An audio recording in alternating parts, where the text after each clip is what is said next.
Good morning guys, welcome to my new blog. হঠাৎ আমার ভাগনা আর আমার ছেলে ঘুড়ি ওড়াতে গিয়ে গাছের মাথায় ঘুড়িটা আটকে ফেলেছে। এখন ওরা জেদ ধরেছে ঘুড়িটা পেড়ে দিতে হবে। আমাদের ঘরের ছাদের উপরে গাছটায় আটকেছে, কিন্তু একটা সমস্যা, ছাদের উপরে ওঠার কোনো সিঁড়ি নেই।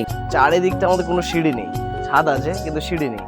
তার জন্য এখন এই সাইড দিয়ে উঠে এখান থেকে ওই যে ঘুড়িটা আছে ওই ঘুড়িটা পারবো। এখন আমার ছেলের আর আমার ভাগনার জেদ, এটা পেড়ে দিতে হবে। ঠিক আছে, দেখা যাক কিভাবে পারতে পারি, আমাদেরকে দেখাই। চলো এখান থেকে ওঠা যাক। অনেক চেষ্টার পরে আমার দ্বারা সম্ভব হলো না গাছে আটকে থাকা ঘুড়িটা পাড়ার। লাস্টে অসফল হয়ে নেমে পড়তে হলো ছাদ থেকে। তারপর পুকুর ধারে এসে দেখছি আমার ভাইরা ভাই আর শালা মিলে মাছ ধরছে খাওয়ার জন্য। আর কত বড় একটা তেলাপিয়া মাছ ধরেছে দেখো আমার শালা।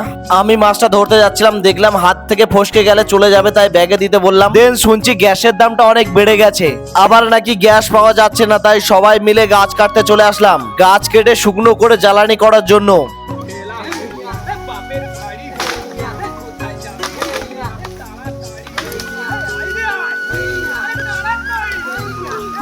ভিডিওটা এই পর্যন্ত, ভালো লাগলে like, comment, share and subscribe করে দিও।